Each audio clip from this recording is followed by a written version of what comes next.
Hey everyone, welcome to House Call. I'm Dr. Ruben Brock. I'm here with Danny Miller, and we are once again talking about what everybody's talking about. I don't know that there's anything in America more pressing right now than what's going on with our government. There are people calling for Donald Trump's impeachment. There are people calling for Donald Trump to be, or for Mike Pence to invoke the 25th Amendment and remove Donald Trump. And so, like I said in the last episode, I was under the belief that if you are a Donald Trump supporter today, there's something wrong with you, right? You're missing something. And then I saw my neighbor put out their Trump sign, like literally the day after the whole thing at the Capitol. And I thought to myself, what does that mean? That means you watched it happen and then you said, yes, I want to make sure everybody knows where I stand.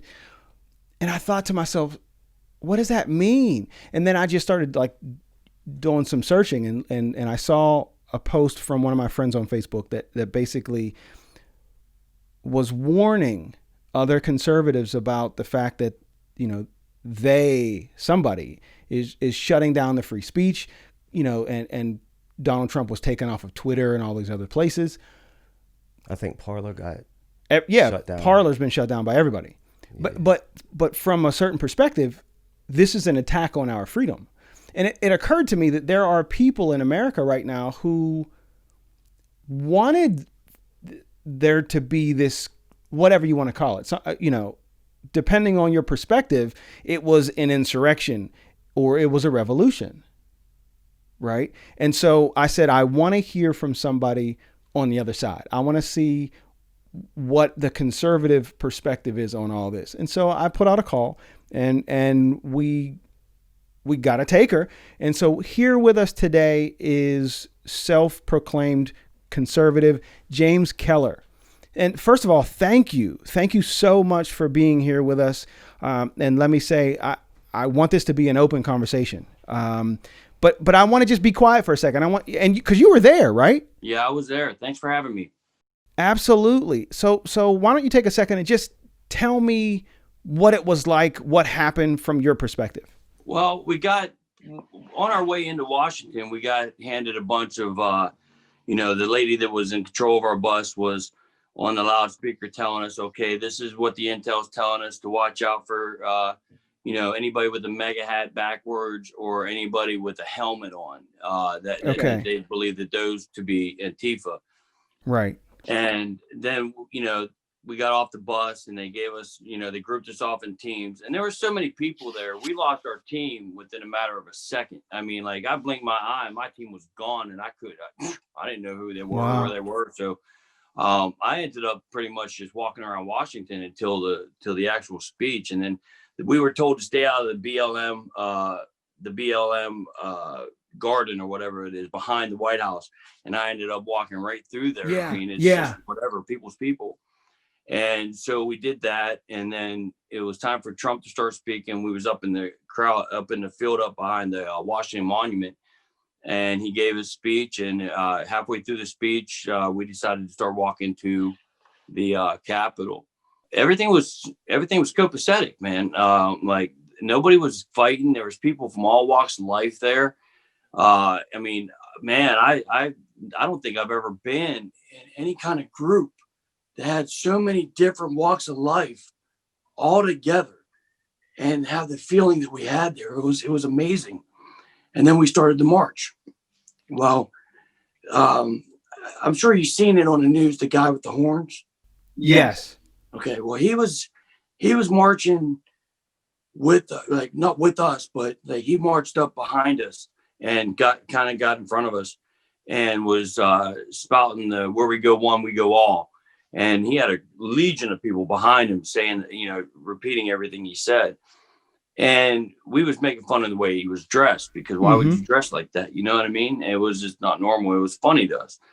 And then we got up to the Capitol. And once we got up to the Capitol, 1,000 people looked like 20 people in a regular crowd. You know what I mean? 1,000 people wasn't nothing. There were so many people. But there was probably a little bit over 1,000 people that got there right as we got there. And we was one of the first ones in. and they had the gates were all closed. There was police lined up on each gate, and everybody was just kind of standing there. You know those barricades you see like a rock concert or Yes. a wrestling match or whatever. Everybody was just standing at those gates, and it was like they were just waiting for a show to begin. And I didn't know what to expect. I was just told, let's walk to the Capitol. I didn't know if Trump was going to show up at the Capitol to speak. I wasn't sure if anybody was going to speak. I didn't know what to expect. And we're standing there, and then all of a sudden we see the police open up the barricades and start waving everybody in.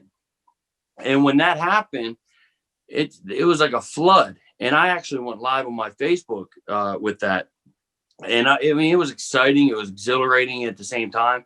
Like just everybody just rushing the Capitol. And then that guy with the horns was right beside us again, telling us everybody needs to go up, pushing us up. And everybody was listening to him. And we got up in there. And, once we got halfway up, then you have another guy that was playing it up there that was saying, you're not far enough. You got to come further up. So we went further up. And when it all got said and done, we were like 5 rows back from the actual Capitol building. I could not believe we were so close. And it was like there was an invisible line in front of everybody where everybody just stopped. Nobody was doing anything. People was praying. And then a guy was walking past behind all of us with this speaker, like a suitcase, like you'd see traveling through an airport. And it had these speakers on it, and it was playing that Proud to Be American song. And everybody started singing that. And then this loudspeaker went off and said that Mike Pence sided with Biden. And then you see the first 2 rows drop, and they got up and they was putting gas masks on. And then when the gas masks went on, that's when the rubber bullets started flying into the crowd. And then the flash bombs hit. The first flash bomb actually hit a foot away from me. And it was like, dude, it was so surreal. I mean, it was like something out of it. Like you guys said before, like in the last show I watched with you guys, how you said this is a movie. And that's exactly what it felt like. I had zero fear. I did not think for 1 second that I was going to get shot. I did not think for 1 second that I was going to get blown up by a sound grenade. I didn't think 1 second that anything was going to hurt me. It was like I was not even there. I was like I was watching on TV, and you can hear it. I can still hear the gun going.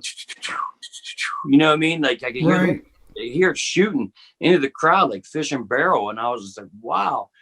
And then so about 5 flash grenades went off, and by the 5th one, I looked at my people and I said, we got to go. And I had a guy on the left of me. His name was Mike. And I had my guy with me with Brock, and I grabbed them both and we just started leading out. And then somebody grabbed a hold of Mike and grabbed him and got it right up in his face. Was like, this is not why we brought you.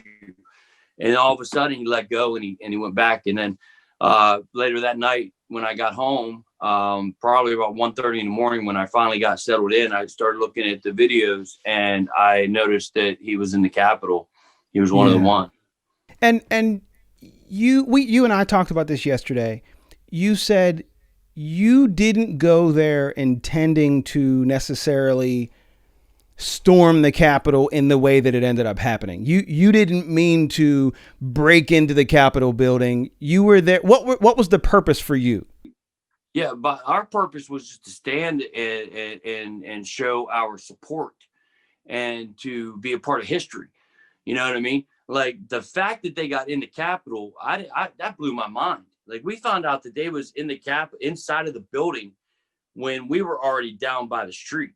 You know what I mean? And that's quite a ways from the Capitol where we was to the street. It took a long time to get there because there's so many people just hoarding in. And you couldn't see, like when you look down the street, you couldn't see the street. And as far as your eye can see, there was people coming over the horizon. I mean, it was just flooding in. And, and the sad thing is whenever we heard that they was in the Capitol, we'd say, man, they're inside the Capitol building. And then those people were like, all right, and they took off. And that was a sad thing to see, to be quite honest with you. I'm so glad that we walked out of there. The guy that was standing to my left the whole time, he, the first time I went to leave, he talked us out of it. And I was like, you're right, man, we need to stand here. And I don't even, it was like a mob mentality. You know what I mean? It was like, oh, you're right, man. Why am I even standing here if I'm not willing to stand here? But after the fifth flash bomb went off around us, I had enough. I said, no, we're leaving. Cause I just had this bad feeling hit my gut. And I wasn't there for anger, for violence, for anything. I thought if anything pops off, if this goes the wrong way, it's going to hurt everything. And that's why we walked away. And sure and shit, there it was, man. And let me ask you this. You say you didn't intend for this to be violent. And I've heard others say the same, that they were there to be a part of the protest, to have their voice be heard. And you were there in support of Donald Trump. So you that morning you were a Trump supporter. Are you still a Donald Trump supporter today? You hear on the media that Trump enticed this, and you're seeing this, that, and the other. I was there, man. He didn't entice us at all. And the people that were there for him, none of us wanted violence. None of us. We were praying. We were singing. This was a beautiful thing until it got ugly. I mean, it got ugly fast. Right. Yeah, I do still support him. I don't see how. Okay, let me explain why I support him. All right. First of all, okay.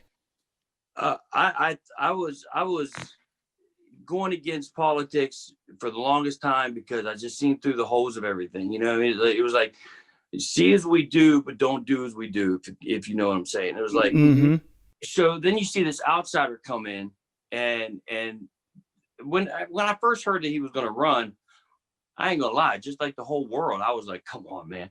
Right. That ain't gonna happen. That dude ain't winning. Right. And then he gave the speeches, and I started listening to him, and everybody. Okay. So I watched your show 2 days ago from the attack of the Capitol. Okay. And you mentioned about the reporter. Right. On YouTube, there's a video that debunks that whole thing. And I was one of those people that I was watching every speech that he made and every speech that Hillary was making, because I was trying to understand what I was watching, right? I wasn't missing anybody. And yeah, he did a flustered thing. And then he did it again when he was talking about a general. And then he did the same movements again when he was talking about a senator that changed his mind when he got asked a question that he got caught on. I don't believe for a second that he was going against the handicap, man. I have a stepdaughter for 10 years with special needs. I would be the first person, if he was making fun of the handicap, to step up and be like, I'm done with this guy. Right. But I seen what past what, like I would watch a speech, right? And then I'd turn on the TV and I'd watch NBC give a half a speech and then totally change the narrative. But I seen the whole thing. I watched it live. And, so that's one thing, I didn't buy into what the media was telling me. And I think the more the media did that, the more it turned me into more of a supporter. Because I was an Obama guy. I voted for that dude twice. And the only way he lost me was whenever he said that the United States was no longer a Christian nation.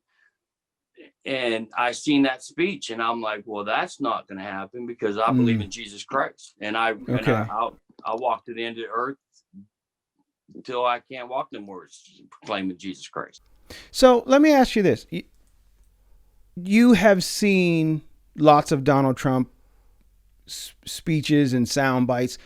Do you recognize that he does often use hate speech? He does often seem to apologize or sympathize with racists and the xenophobic, the white supremacists of the world. I'm glad you talked about the racism thing. I watched this man after Charlottesville denounce the KKK, denounce all these people, and then the media says he didn't do it. So then he does it again, and then they say he has yet to denounce. He denounces again, and then they just keep saying he didn't. I guess if you tell the same lie a lot, eventually people are just going to forget that the truth happened. Like he said it so many times. There's a guy, I don't know what his name is. I can't remember it right now as I'm talking to you, but I follow him on Well, before my Twitter got suspended, I followed him on Twitter a lot and a little bit on Facebook. And he used to do these videos where he was eating chicken every time, and he was just talking. And he reminded me of my buddy in North Carolina. So I laughed at all of his videos and I was watching. Okay. Next year, I know this guy is in the White House with Trump. Terrence, please. Well, I'm comedian Terrence K. Williams, and I am sitting next to the greatest president since Abraham Lincoln. Then I start watching him, and I watch how Trump is with him, and then I start watching Candace Owens, and I start listening to what she's saying, because she has, they have the better perspective on the racing thing than me. You know what I mean? Because they live it. I don't. I'm a white dude, and so I don't have nothing to say about what the black community goes through. I don't agree with it at all, not even a little bit. But I can't speak up, because anytime I speak up, I get somebody saying, well, you don't know because you're not black. Right. So I normally keep my mouth shut, because if I don't know something, I don't talk about it. You're saying that you're certainly not racist. I mean, you and I spoke yesterday, and I feel like, I can read you, and I don't get the sense that you mean to be racist or anything like that. But you're saying Donald Trump isn't racist, and his words are often misconstrued. You're saying you see evidence that he's not racist. Yeah, I do. I see a racist. Listen, a racist guy would not do half the stuff he was doing. I'm sorry. He just wouldn't. He wouldn't be bringing people into the office and sitting down. Kanye West was in that office, and for the first time in history, we saw a black man stand up, walk around the desk, and give the president of the United States a kiss on the forehead. This guy shouldn't even be in the presidential office to begin with, but he was there, know. And President, look at what. Oh, okay. Listen, this is just my partake. You guys don't have to agree with me, but I hope you guys can see where I'm coming from. I've watched President Ronald Reagan. I've watched Bush. I've watched both terms of Clinton, both terms of Bush, and both terms of Obama. And I've seen every single one of these guys in my lifetime talk about prison control. But yet my friends are all still sitting in prison for marijuana. And yet here we go. Trump comes in office. All of a sudden, he's freeing people. And I didn't see any white people being freed. I just saw all African Americans. To be quite honest with you. Now, if he was a racist, why would he even do that? Why would he set out a bill to make sure that the next young black man that gets pulled over for having a joint in their pocket in a state that hasn't legalized it yet doesn't spend 30 years in jail over a small joint? Right. You know what I'm saying? Then you got look at the Democratic side. This is just my argument, though. You got Kamala Harris, that was now her soon-to-be vice president, who was in California, who kept innocent black people in jail longer than they should have been. And whenever she was asked about it years ago, what was her comment? What did they say? Well, we got some free work out of them, cheap labor. Are you kidding me? Do you see anything problematic about the way Donald Trump has conducted himself? Here's what I see, man. I see a guy who likes to really stir up some shit, in all honesty. You know what I mean? Let's face it. I mean, this guy calls out the media, he calls out everybody. He knows what he's doing, but like, it's so easy to interpret that. Listen, if I was told 1,000,000 times a day and I didn't pay attention to anything he said, and I continued to listen to everything the media was telling me, and then I turned around and I watched that television, the first thing I would think was, he's a racist. Because if I listen to all the nonsense being spread in my ear without doing my own research, then I would say, yeah, man, that guy shouldn't be in office. I'd be the first one. But because of what I saw before he even ran, before he ever come down that escalator, what I was seeing in politics, I had enough. And I was like, well, the next time I dive into this, I'm going to go 100% in. I'm not one of those 50 guys, 50% in and 50% out things. Tap my feet in the water and then walk away and then come back in. When I'm all in, I'm all in. And so whenever it come time for the 2016 election, I was 100% in, because I wanted to know who I was voting for. James, you mentioned about President Obama at the time, talking about no longer being a Christian nation. I looked it up, And he did say that. What he said was exactly, whatever we once were, we are no longer a Christian nation, at least not just. We are also a Jewish nation, a Muslim nation, a Buddhist nation, and a Hindu nation, and a nation of non-believers. Does that change anything for you? Well, yeah, it does, because I'll tell you what I always saw was just him saying we're not a Christian nation any longer. And see, that's what I'm talking about.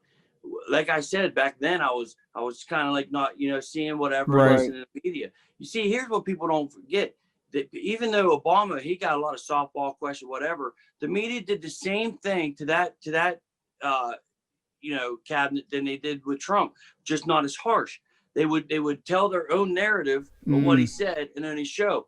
So, like I said, going into 2016, what did I say? Remember, I said it. I said I'm going to be 100% in, Right. before I even open my mouth, because I seen a lot of that with Obama, and and I saw this one clip where he was speaking like a different language, and I was like, oh my God, like I kind of freaked out a little bit. Mm-hmm. So when we went into this election, the 2016 election, I was going to see 100% everything. So I would sit here and I would watch countless interviews, and I wouldn't just watch it till I heard what I wanted to hear, and then I'd watch hours. People quit coming around me because I was always watching political interviews, because I was just trying to soak it all in, because I didn't want to be on a losing side. Do you believe that Donald Trump lies incessantly? Excessively, no. Does he lie? Who doesn't? Give me a politician. Give me one person that's ever took politics and hasn't lied. Of course he lies. There's stuff he can't even tell us. You know what I mean? Do you think that he? Well, there are people who, and I'm one of them. There are people who would say that Donald Trump took lying to another level. Do you agree? Where I stand, and it's okay if you feel that way. Right. You're seeing it from your eyes. You know what I mean? From my eyes, like you're talking to a guy who's watched every single rally, every single interview that he's done. Mm-hmm. I mean, there's not one that can be popped up I have not watched. And I'd see the guy talking a lot more truth than anybody else that's been in that office. I mean, look, let's face facts. All right, let's look at it. Okay, and I'm not trying to sell you. All right. No, I appreciate it. Go for it. From my point of view, okay. I'm looking at a guy that I wrote down, and I wish I still had that paper, but I don't. Once he got elected, I didn't need it. But I wrote down everything he was promising. Okay. This is the only person in the history of our modern presidency. Let's say modern, because of course I didn't go way back to Lincoln and all them and Theodore Roosevelt. But in our modern, from my lifetime, from Jimmy Carter all the way to Trump, this is the only president that said, I'm going to do this, this, this, this, this, this, this, and this, and ended up doing all of them and then some. And he actually did it. I've never seen that. I'm 42 years old. I've never in my life seen a politician say, this is what I'm going to do if you elect me. And then guess what? It's done. And would you say that you look at the last 4 years and what Donald Trump has accomplished and you feel good about it? Yeah. Yes, I do. Okay. People talk a lot about Israel. I've seen every, like I've said before, I've seen every president talk about moving the capital to the Jerusalem, to the embassy to Jerusalem, where it needs to be. And it never happened. It was always told, you can't do that. You can't, whatever politics got inside or whatever fear mongering, whatever it was never done. Trump did it. Right. You're talking, okay, I've heard my entire life that there would never be any peace in the Middle East. But in the past year and a half, he's embargoed 3 peace deals. They said that could never happen. They said before he got elected that no matter what, whether it's Hillary Clinton or whether it's Donald Trump, we're going to go into war with North Korea. And instead, for the first time in history, we had a sitting American president not just show up to North Korea and look at him and view him from a mile away with some binoculars behind some bulletproof glass, but the guy walked into North Korea. That's never happened before. Right. That showed the biggest positivity direction towards peace. And I want to ask one more question, and then I want to get your take on some of what happened last week. But a lot of people say that Donald Trump's handling of this pandemic is borderline criminal. That he downplayed the pandemic for months, even though he had good information that led him to believe that it was as bad as he knew it was, but he didn't want people to know that. And that our response being so slow is why so many people have died. What do you say to that? I say, I watched the whole thing. When he was closing down the international flights into the country in January, and everybody was like, you're a dictator, you're Satan, you're blah, blah, blah, whatever. That saved a lot of lives. Meanwhile, in February and in the beginning of March, you have the same people that was demonizing him for shutting out the flights and everything. We're sitting there saying, you had Nancy Pelosi, where was she at? She was in Chinatown. Come on down, we're having a party. No mask, no nothing, and it's like this. You got kids? I do. Okay. Now you see the worst of the worst things happening around you, right? Right. You have to protect them, correct? Sure. But the last thing you want to do is have them panic. So you downplay it just a little bit for them, and you handle your business. This guy was on top of it, but of course, did he say, oh, it's going to go away, don't panic? Yeah, I mean, he's a politician. He's in control of 1 billion people. He doesn't want to see everybody. Look what happened. Even with him downplaying it, look how long it took you to find a roll of toilet paper. People lost their minds, you know what I mean, when this thing first hit. He didn't come in saying he was a genius or anything like that. He's a businessman. The people we should really be pointing the finger at is Fauci. Those doctors, those real life scientists that was behind him telling him what to do. When he wanted to close down, and Fauci even said this, when he wanted to close down the country and stop anybody from coming in and out, Fauci's like, that's a bad idea. But he did it anyhow. And look how many lives got saved. And Fauci even came out and said, yeah, that was a good idea. I'm glad he didn't listen to me. So that'd be like, okay, you have an office, right? And I've got this. I'm a musician, all right. So let's say you're throwing a party, and I'm telling you, listen, the best way to do this is to have the speakers over here, the lights over here, make sure the monitors are face a certain way, and you're like, nah, I'm not going to do that. And I'm going to do it my way, and then the party go crazy, and it doesn't work. And if you didn't listen to me, who would be at fault, me or you? I understand what I think you're saying, but I think the problem is that it's really like there are two sets of realities. There are two sets of facts. It depends on maybe, I don't know, where you get your information, because if I had a hardcore liberal on the show, their hair would be on fire right now. They'd be saying that, you know what I mean? You're right. You're exactly right. But you got to take yourself out of the equation. You got to take your thoughts, and that's one thing I've done. Listen, if Trump does bad, I'm going to hold him accountable. I really am. He is not my Lord and Savior. The only perfect being is Jesus Christ. I followed Jesus Christ before I follow any man. Let me just put that out there. I'm saying you got scientists all around this man from the time from the time the pandemic started, even until now. And, they were telling him what to do. They were saying, this is what we think, this is what's happening, this is what we know.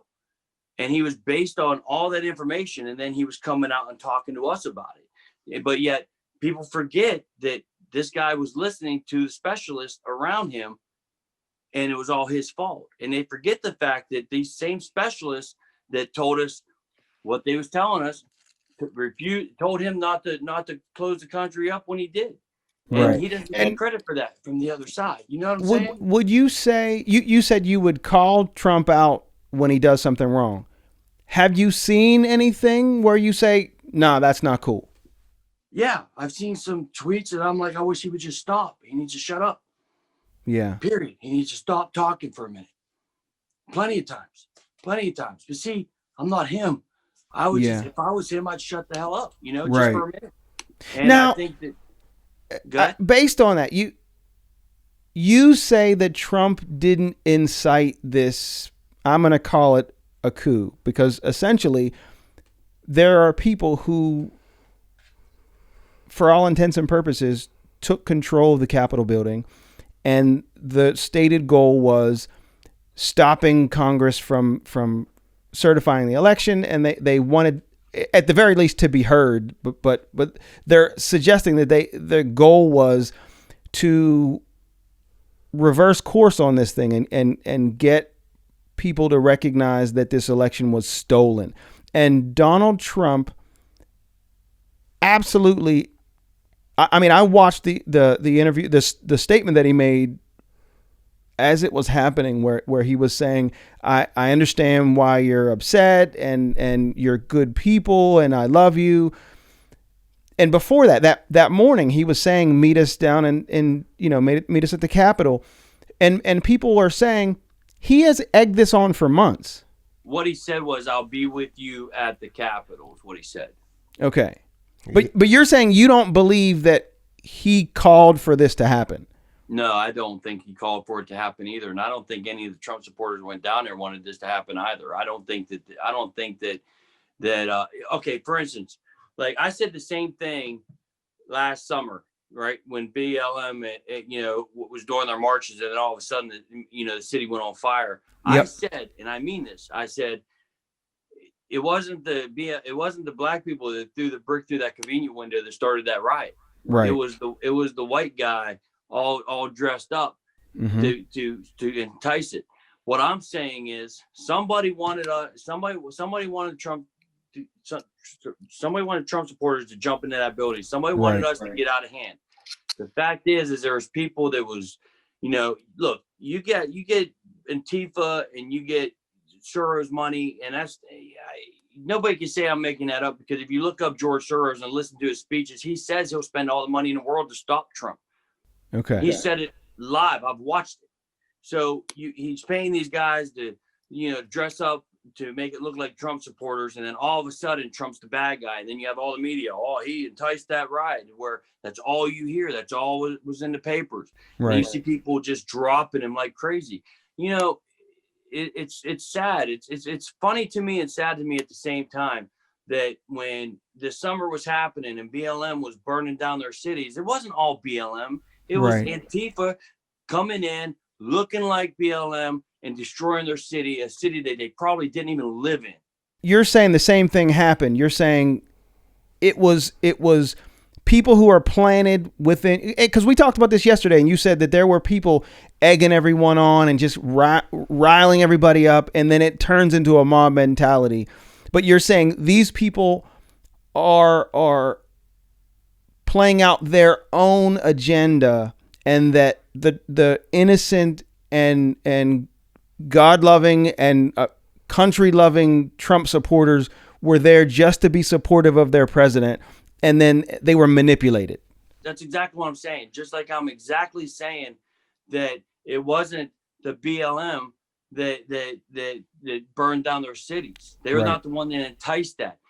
Same thing that happened at the Capitol, that happened in the streets of Minneapolis or up in Seattle, where you see the people that was there to protest saying, stop, what are you doing? Right. I've seen the videos myself. It was the same thing. You got video of a guy smashing the window into the Capitol, and you see one of our guys jumping up on him and then getting jumped, and just getting the hell kicked out of him, but he stopped him from hitting that window. That's what I'm saying. You're saying, because you were there, so I have to take your word for it. But I've watched videos, and let me say, for those of you who are listening and are just joining us, or you're watching House Call with Dr. Ruben Brock, I am here with a conservative, a self-proclaimed Trump supporter, James Keller, and I truly appreciate you being here.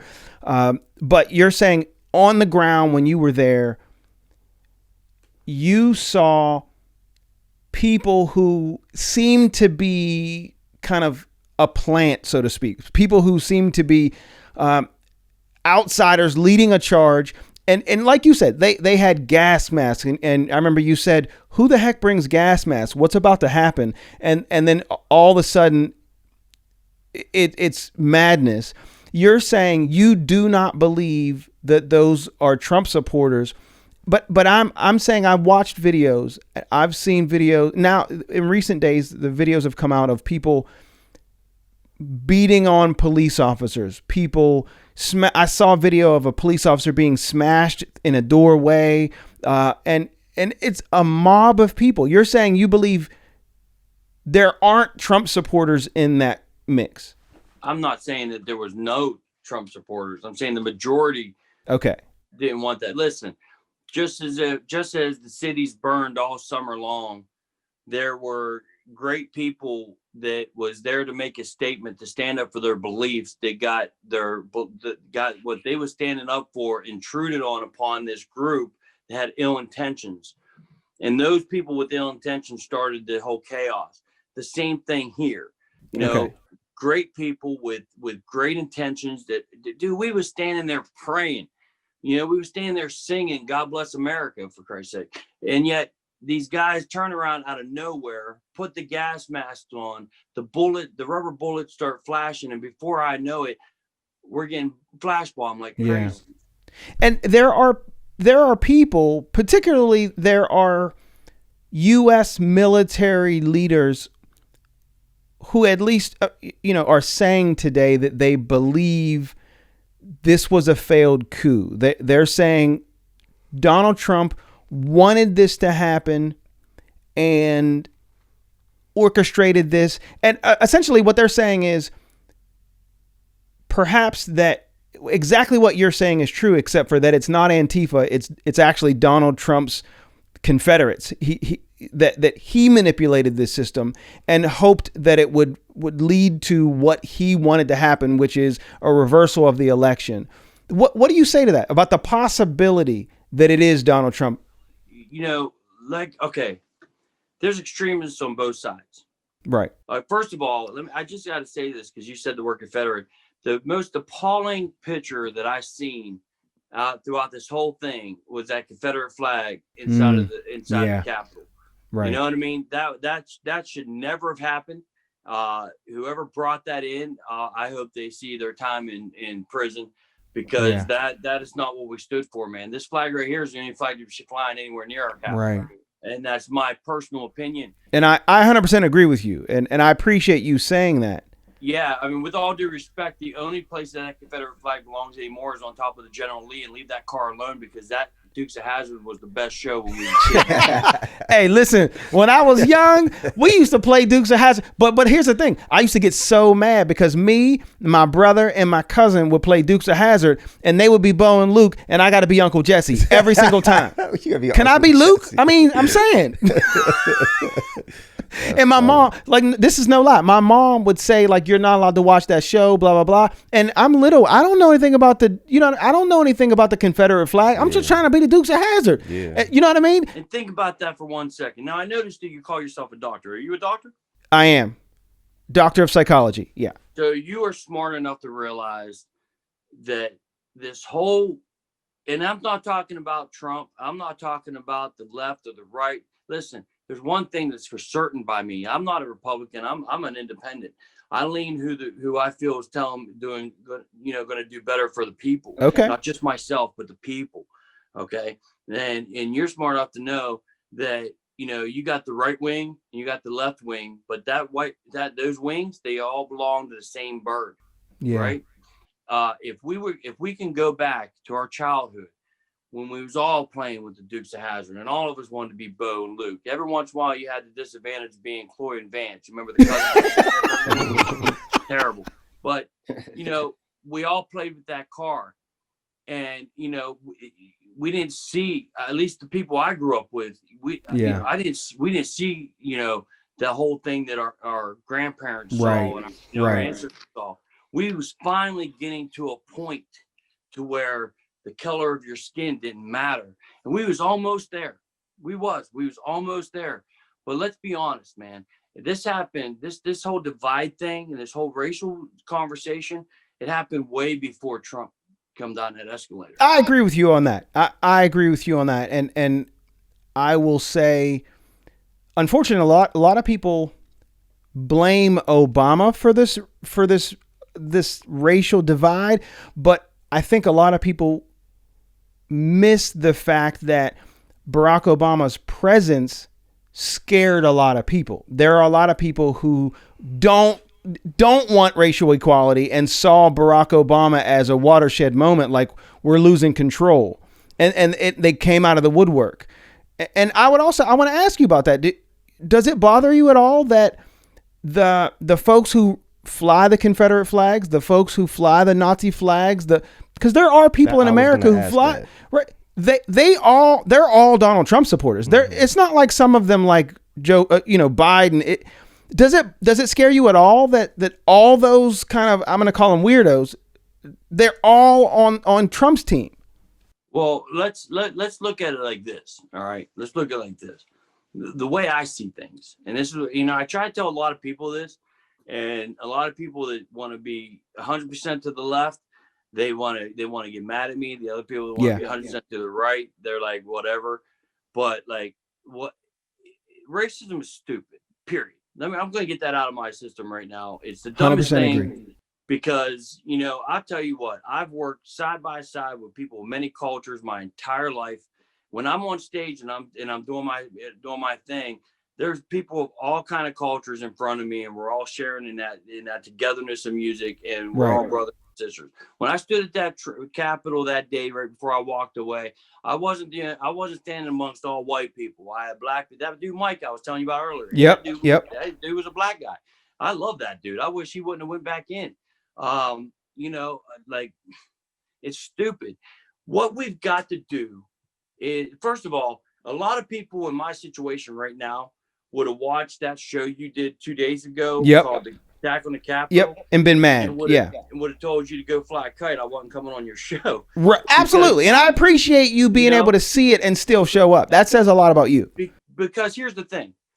We are never going to fix this if we allow them to talk for us. Yeah. We're never going to fix this if the powers that be tell us what to think and we don't have a voice. Right. And so this gives us a chance to open up a conversation. There's going to be people here that says, I can't believe that white dude sitting on the doc show and, with that American flag behind him, spilling on what he's saying. But I have not said anything remotely ignorant here because I don't have ignorance in my heart. You know what I mean? We're all brothers. We're all sisters. We're all in. Listen, when you look up, when you go outside, there's an eternity above us. It goes on forever. It's called the universe. And we are on this rock and we are floating all around that universe. And guess what? We're doing it together. When a meteor comes down and hits, they're not just hitting the white people. They're not just going to hit the black people or the Japanese people or the purple people, if there's any of those. They're not going to hit all of them. That meteor's going down and humanity as we know it is gone. If Ronald Reagan said it perfect whenever he was in the United Nations, he says, what would we do if an entity from outside of our world would come? That would finally unite the world. Right. Why would it take that? Why does it take that? It will take that because of fear. And that's what they keep on trying to promote to get us to think the way they want us to think. Fear. It's all about fear. They're using fear against us. And but I'm going to say Donald Trump is the first person to do it. That is his tool. Donald Trump gets all of these people to follow him, to listen to him, to ignore his every single lie because he just fills them with fear. I don't mean to interrupt, but let me ask you. I keep hearing about these lies. Please tell me a lie. Well, let's start with the biggest one, the one that got people gathered at the Capitol, that the election was rigged, because Donald Trump is, and besides his few people in his pocket that are in the Senate or on Congress, nobody else is saying that the election is rigged. In fact, Republicans, this is one of the only thing that they can come together on, Republicans and Democrats, left and right. That the election was in fact not rigged, but Donald Trump, he's scared. He's a liar. He doesn't want to get arrested for the things that he did before he became president and the stuff that he did while he was president. So he's desperate. Well, but that's a digression. I want to know, do you believe that the election was stolen? And do you recognize that Donald Trump is saying that it was? Well, I look at it like this. Like, look at the news online before all this went down. All right. Numbers don't lie. People do. Remember what they say? Numbers Right. don't lie. People do. You would have Trump, you would give a speech. And before the night was out, that speech had hundreds of thousands of views in a matter of an hour or two. Joe Biden would maybe give a speech, and he'd be lucky to get over 1,000 within a couple hours. Numbers don't lie, people do. You have Trump won all these rallies and all, multiple a day, thousands of people, thousands lined up to get in there to see him. Right. And the few that Joe did, no. Crickets. Right. So you have a hard time believing that there are more people in America that dislike Trump than actually like him, because I think more people dislike Trump. There was an account, a mathematical person or whatever online I was watching. I can't tell you his name, or I'd point it out to you. Yep. I wish I would have thought this question was coming up. I would have looked it up and wrote down all of what I was saying. But okay, so you had the number of votes was going like this for Trump, right? Up until about I think they said 10:30 or something like that. You're talking about election night, correct? Yeah. Okay. Yeah, and then through the night after midnight, whenever everything was peaked, you have Joe Biden here, you have Donald Trump here. Donald Trump is Right. clearly winning this thing. And then Right. out of nowhere, a spike at the same time in 3 different states at the exact same time. Joe Biden's number spiked to exactly the same amount. Now, how is that possible? It's mathematically impossible, but it happened. They showed the charts, the diagrams. They showed the charts and the diagrams. Numbers don't lie. Remember, Doc, numbers Right. don't lie. People do. I've actually seen a lot of discussion on this, and the problem is that people aren't necessarily recognizing and calculating the extenuating circumstances that existed in this election cycle because of the pandemic, because there were so many people who voted through mail-in ballots and other provisions that allowed them to not show up and get in line and vote.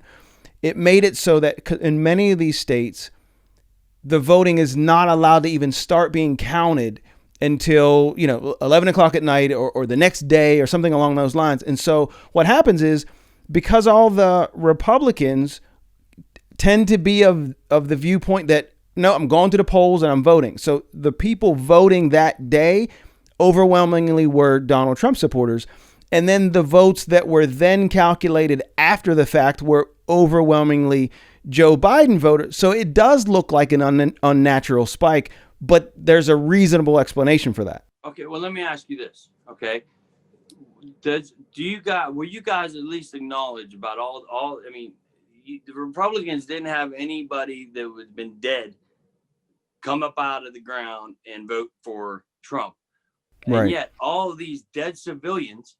That has not been proven. Yeah, proven. See, and this is an issue. So again, depending on where your sources come from, most of the media, and I will acknowledge that the media is mostly biased. The media is mostly liberal. Yeah, that is they lean to the 100% left. true. Yeah. Other than a couple of sources, most of the media is liberal and therefore biased. However, I have yet to see or hear a credible site, a credible news source, bring any evidence of widespread voter fraud. And in fact, Republican officials who investigated this, the courts who are supposed to be Republican nominees, right, Trump nominees, all came to the same conclusion. There is absolutely no evidence of widespread fraud. Yeah, and I just need to piggyback off of that really fast, because that was the whole point of the march at the Capitol that turned into a riot. And then trying to equate that or compare it to a Black Lives Matter march just doesn't make sense, because we actually all watched George Floyd for how long? Yeah. They sat on his neck. Right. Like, that was real. That actually happened. Donald Trump can't produce anything that resembles nationwide voter fraud. So, well, let me ask you this. hypothetically, I know that you believed otherwise, but hypothetically, if you accept that the election was not rigged or was not stolen, and let me go. Let's assume for a second that Donald Trump truly believes it's not a lie. Let's say he believes that it was stolen. But you find out today that the election was in fact completely on the up and up and fair. What is your assessment of what has happened in the past week? My assessment would, no matter what, my assessment for what happened in the past week is not going to change. What happened at the Capitol was disgusting. It was beyond, what we was there to do. It was against every moral fabric of my being, of the being of the people that I rode there with. It was just disgusting. There's 5 dead people. Yeah. 5 dead people because of what took place on Wednesday. Right. A police officer and a veteran. The woman that was killed was a veteran. Yeah. While she was draped in a Trump flag. Yeah. And that veteran was standing there, but it's terrible. The things that took place at the Capitol, from the point of the song to where they put the gas mask on. So I'm going to say from the moment I saw the first 2 lines bend down, get back up and put their masks on and put their helmets back on, from that moment on, nothing that happened was right. And I don't condone any of it. And what do you say should happen to those people who? I think they should get honestly, they embarrassed us. I mean, they embarrassed us. Come on, they embarrassed the hell out of us. Right. I think that they should have, first of all, it is our house. I will say that the Capitol is for the people. That's our place. Yep. You know what I mean? So at least, and I'm not trying to set anything kind of. No, it's okay. Happen, but at least it wasn't some mom and pop store that they're struggling to make ends meet. I understand what you're saying. Yeah. Destroyed that. Yeah. No, you know what I mean? Let's look at the positive part. But it was the Capitol, and the world was watching, and there's 5 people dead. So I feel that those 5 people dead, everybody that took the initiative to step inside of that Capitol, everybody that knew they should not be in that building. I think everybody that took the initiative, and because remember I told you what I sent to you yesterday after we talked. It's called choice. Anybody that took a step forward into that building made a choice. Right. And they made a bad choice. So those 5 people that are dead now because of their choice, I think that they should all pay for it. Yeah. And if we could somehow prove to you, if it came out, if the evidence surfaced that Donald Trump was in fact the mastermind behind this, and that he wanted this whole thing to happen, would he lose your support? Yeah. If he masterminded, that, definitely. Yeah. He's the only one who is peddling these lies, and a handful of people that he has in his pocket. But the problem is from their perspective, they aren't lies. So it all comes down to what's true and what's not true. Right. But nobody believes that except Donald Trump and a handful of people. No, I think half of America thinks it. No, it's not half. It's not half of America. That is not true. It's not half of America. Okay, but there's a very small percentage of America. And I think there are millions of people out there. There's a lot more than it needs to be. Well, I mean, because I happen to believe that Donald Trump is lying. I happen to believe that the election was fair and reasonable. But, part of my job in life is to be able to see the world through somebody else's eyes. And I can see that from James's perspective and from the perspective of many people that I genuinely like and care about, they're saying this election was rigged. Something's fishy here. And many of them believe that because of all of this, it was the right call to attempt to overthrow this corrupt government. Because here's the thing: I'm going to let you speak on that, James. But what I'm saying is, like, for example, the revolution, the American Revolution, it was an insurrection. We see it as the right thing to do because history is kind to us, right? We were the ones that said we don't want to be a part of that tyrannical government. We don't want taxation without representation, all that stuff. And so now all of that is looked at as having been the right call. And I know people who believe that this is the same deal, that they were saying this government is corrupt. We've got to do something. And Donald Trump is on our side, and let's go stand by his side. You believe Donald Trump cares for the little guy. He cares about you. Because I believe Donald Trump is a narcissist who only cares about himself and his money and his, his power. Let's not beat around the bush here. Let's just call it facts, man. Is he somewhat of a narcissist? Yep. Does he really like himself? Yep. Does he believe in himself? Yep. But let's look at what he did. Actions to me speak louder than any kind of words that you or I can ever throw at him. This man left a billionaire lifestyle and did not take a penny.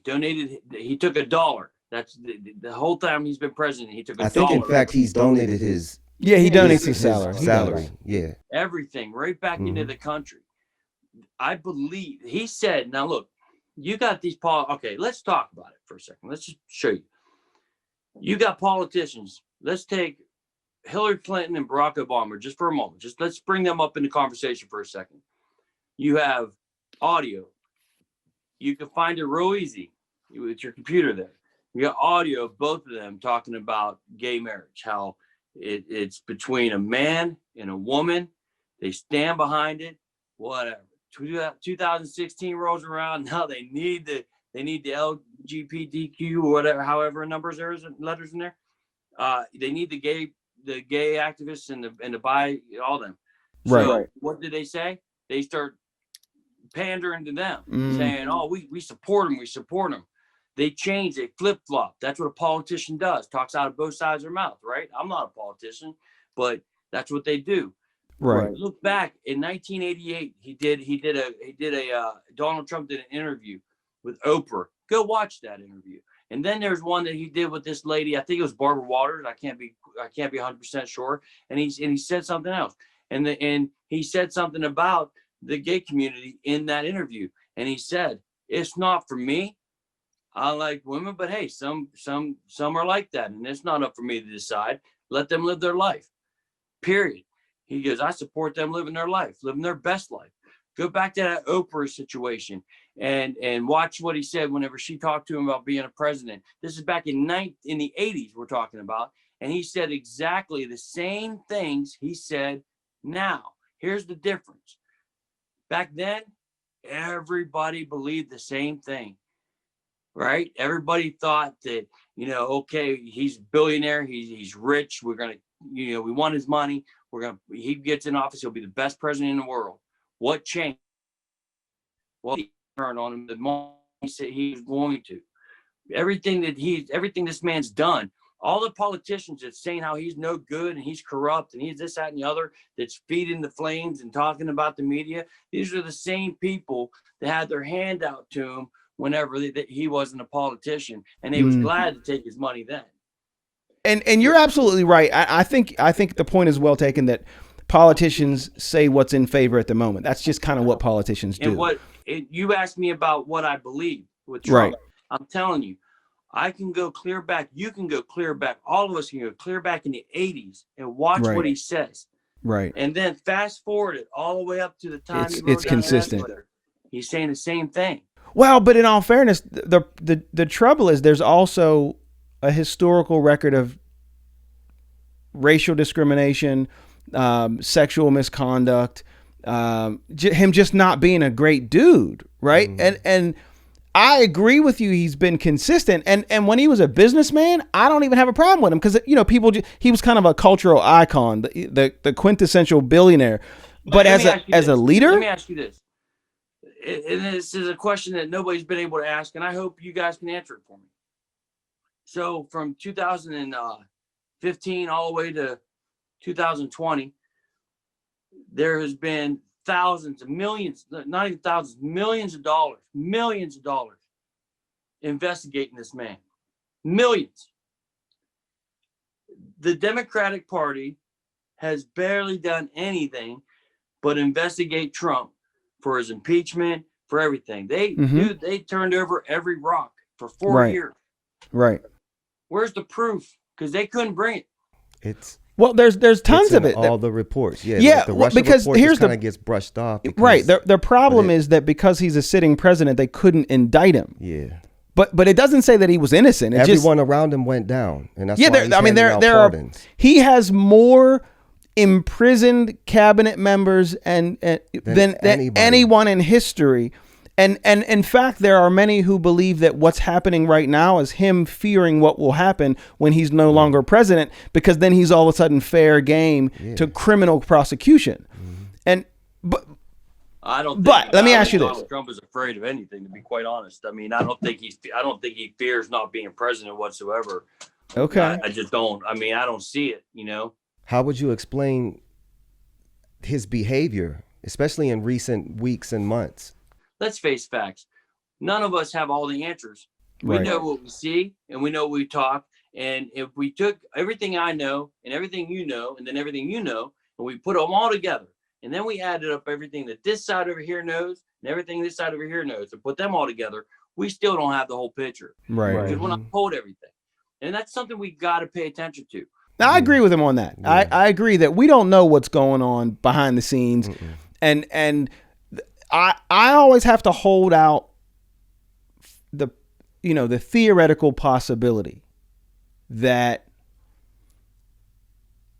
it is no, I don't think it's a theoretical possibility. I think it is absolutely a bed of corruption. I believe that what's happened in our country with our government is a travesty, and I believe that it has always been corrupt. And there's the theoretical possibility that Donald Trump sees all this corruption and says, I think I can fix it.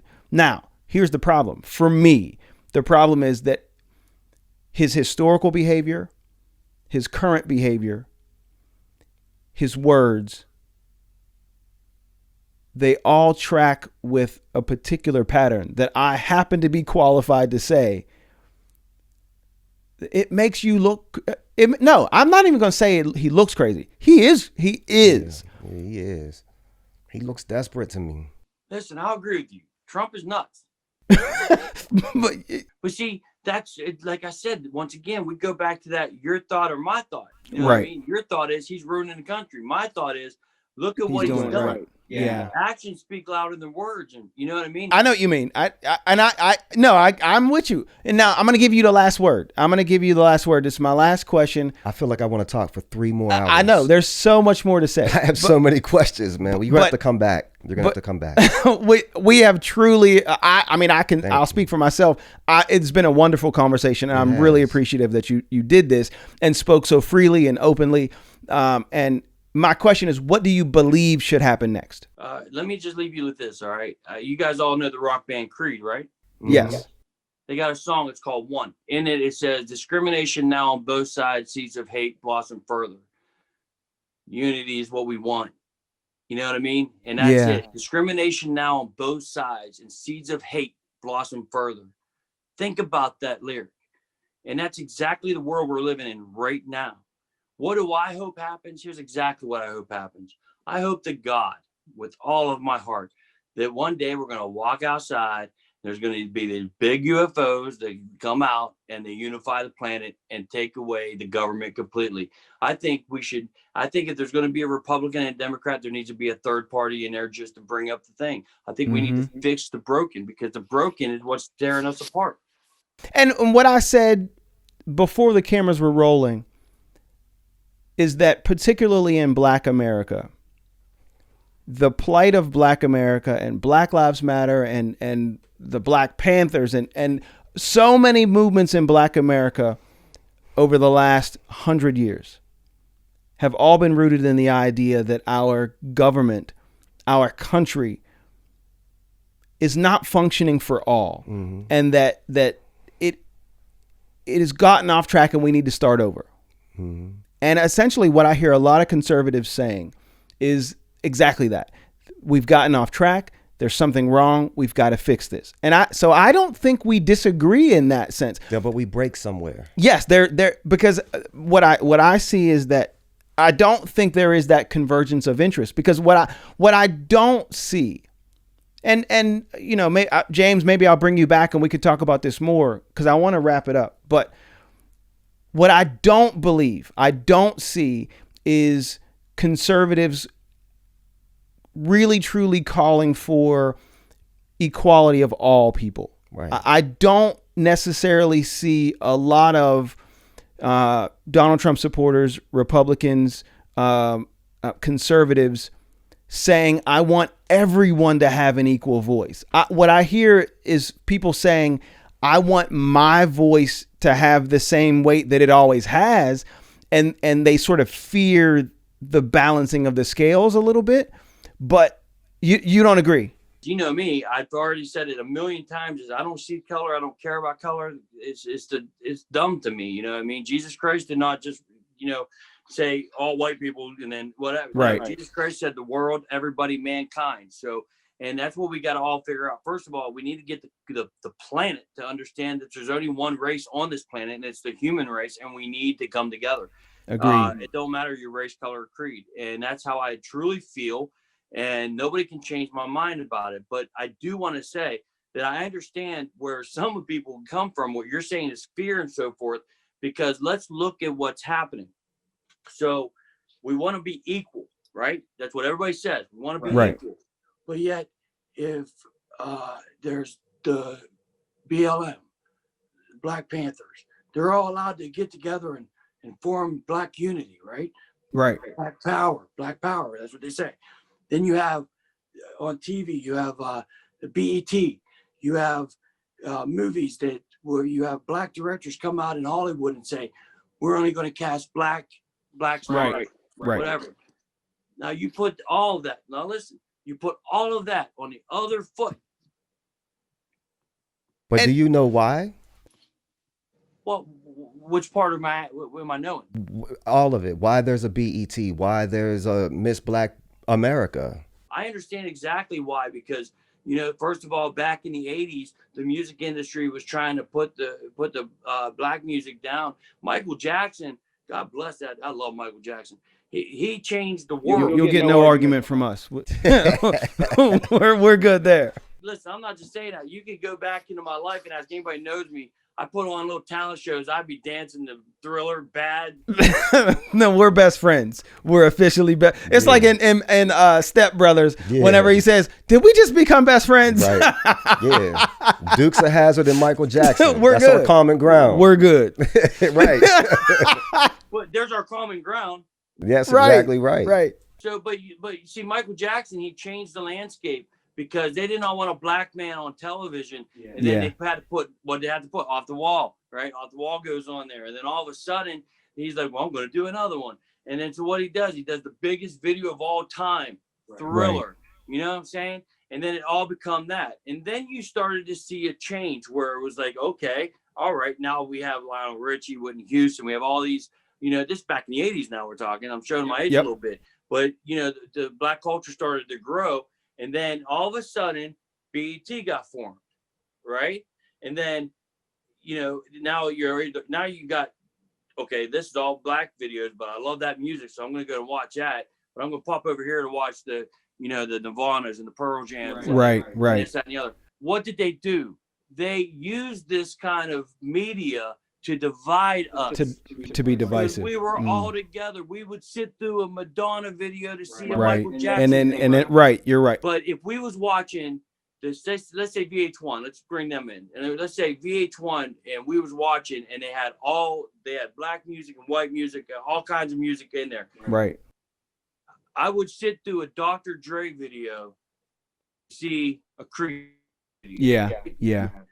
And I will say that I do long for the days of old where radio stations weren't separated in the way that they are. Because back when we were kids, I'm 45, so we're not all that far off in age. And when we were kids, you could turn on the radio and you would hear Huey Lewis in 1 second, you'd hear Cyndi Lauper, you'd hear Michael Jackson, you'd hear Whitney, all in the same station in the same hour. It wasn't the way it is now, and it drives me crazy that it's like if you don't fit into a box now, then it doesn't work, because that's what.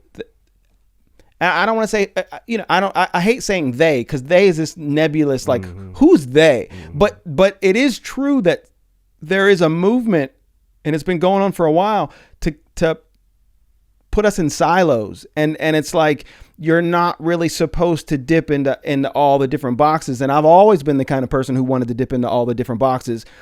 And you, James, you sound like the same kind of guy. And so I appreciate that. But I really hope this, I'll leave us with this. I really hope that people recognize that, for one, I don't know who is doing it, but somebody's manipulating us, right? And whether it's Donald Trump or it's, I don't buy the idea that it's Antifa, because that doesn't, not powerful enough. Well, not only that, but anti-fascism means anti-fascism. Yeah. But yet, Antifa, you gotta understand, the money talks, right? And you got to understand, Antifa is just a bunch of people, right? And they are led by somebody. It's whoever's leading them. And you're right. Whoever it is, I feel like there's some dude. I don't know. Maybe there's not. Maybe I'm a conspiracy theorist, but there's somebody, and I'm promising you that person's very wealthy, and they're sitting back manipulating us and figuring out ways to manipulate us and keep us fighting each other. I truly believe that in my heart. And you can be like, Dr. Brock is officially crazy because he believes the conspiracy. But I do believe that in our natural state, we all, 9 times out of 10, you pick a random Trump supporter and you bring him in here and we sit. I wish it wasn't COVID. We could be sitting here in this room together. But I believe in my heart that we agree more than we disagree. Yeah. I believe in my heart that we could go in the backyard, play cornhole, and have burgers, and nobody's mad at anybody. I believe that. I do not believe that we actually hate each other. We're being taught to hate each other. I don't hate anybody. I just the other day, matter of fact, it was Tuesday night, I got word that the guy that murdered my mother had passed away. And I threw like a little bit of a live party because right. But I don't hate him. He murdered my mother. Yeah. And let me say, I didn't know that, but my heart goes out to you because I feel that. Anybody that carries hate in their heart, they're missing something, and we got to fill that void. And the one thing that I'm so glad I decided, once I saw this show from 2 days ago, I was like, oh man, I'm walking into some shit. But, but I'm so glad I decided to go ahead and sit down and talk with you guys, because it's been eye-opening, because you're right.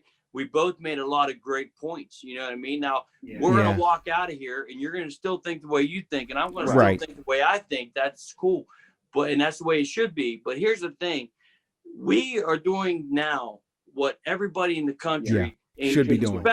Especially, and I hope to God this video gets to Washington, D.C., and I hope to God these people that's in charge are watching what we say, because if these people would just shut up and allow us to fix ourselves and to unite, then what happens? We have a peaceful world, and that's all we want. I 100% agree. And I really do hope that those of you who are watching this, I hope you take from this that I do consider myself pretty darn liberal. And you James, you heard me taking shots at Trump supporters because I believe, like, listen, from my perspective, you watched all that happen and you're still rocking Donald Trump. I'm like, I don't get it. But let me be clear. James came onto my show and I have nothing but respect for him. Right. And we listen to each other and I try my very best to not it's my show. I can say whatever I want, but I wanted him to be able to speak because the point is we have to be willing to listen to each other. If we're ever going to come together as a country, we have to be willing and able to listen to each other.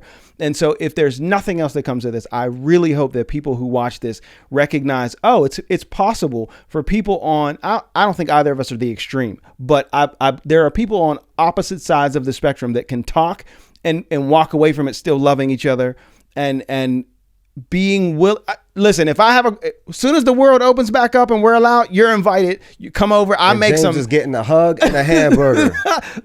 Listen, and hey, listen, my barbecue chicken is fire. Yes. Okay, I'm gonna tell you right now, my barbecue chicken is good. fire. So you're invited, and I truly hope you come, and I truly hope that, I don't know, maybe this is the moment. Like we all figure it out, and we start. Everybody gets together and start having, hug it out in the middle of the street. I don't know.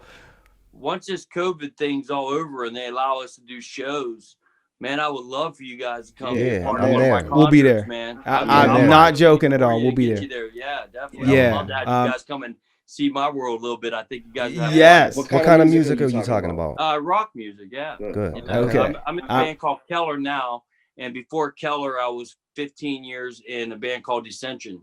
All right. Okay. Listen, everybody go out and check out Keller. Support this dude. He is my brother. I love him to death. I'm not joking when I say that. I'm actually sitting here and I'm thinking about how happy I am that I decided to bite the bullet and decide to still come on. But I ain't gonna lie, when I called the show for 2 days ago, I was like, man. No, listen, because James and I talked yesterday and we had a really cool conversation. But I was like, I just hope he doesn't go look at the old show. I was thinking the same thing. In fact, Ruben told me yesterday after he spoke with you, he told me that I'm gonna like you. Yeah, I was like, oh, you're gonna like this dude, and I told him, I said, we don't disagree. No, yeah, on a lot of stuff. And when we see these people, we see both sides and they're arguing back and forth. Man, it's giving me a headache. And I just want to say one more thing. I'm so sick and tired of all these people saying the storm's coming. Watch what you're doing, and they gear everybody up and get everybody all fired up, and then nothing happens. Right. Yeah, that's 5 years of listening to this stuff that I'm just over. You know, and so it's like that's part that I'm arguing with me being a Trump supporter, because all those things are through Trump, and I'm like, and I'm not saying he's behind it, but it's all his supporters. Right. It's like, be ready, stand by, all this. And they got so much stuff, and man, it's easy to bite into, especially if you're a conspiracy theorist like me who want this to be happening. I'm so appreciative of the fact that you came. For everyone who's watching this, please understand that I am the flaming liberal. I'm the one that wants everybody to have all the rights. I'm the one who, it's not that I want big government, but I want fairness. I want fairness for all people. So that puts me on the socially liberal end of the spectrum. But that doesn't mean we can't respect each other. That doesn't mean that we dislike each other, because I really don't buy that at all. And so I hope that maybe this is the beginning of a bigger conversation. I would absolutely have you back on the show. Did you call yourself a flaming liberal? I'm a flaming liberal. Listen, Sure I'm like flame on. You know what I mean? Like, but yeah, so but I'm going to show it, because there's a lot of people that they would watch 2 minutes of your show and be done and hear what you got to say, and they're like, no, I'm not watching it, because they're so close-minded. So whenever I show the people I show this, I think that they're going to actually see the way, and this is how that guy thinks, this is how that guy thinks, but this guy right there thinks like us, and look at what's going on. Right. And that's the conversation needs to happen. Yeah. So I appreciate it. Thank you so much, James Keller. And as always, make sure you let us know what you want us to talk about. Let us know how you feel about the conversation that we just had. I hope that it was balanced. I hope that it was fair. That was my goal. And I hope if you are, a conservative, you are a Donald Trump supporter, and you see this, I hope that it at least plants the seed that, even though I vehemently disagree with a lot of what you feel and what you want, I do not dislike any of you. And I believe in my heart that if we sat down and had a conversation over a burger, we would agree with each other on 90% of what we bring to the table. But that's all I got for today. James Keller, thank you so much for being here. I'm here with Danny Miller. I'm Dr. Ruben Brock, and this is House Call.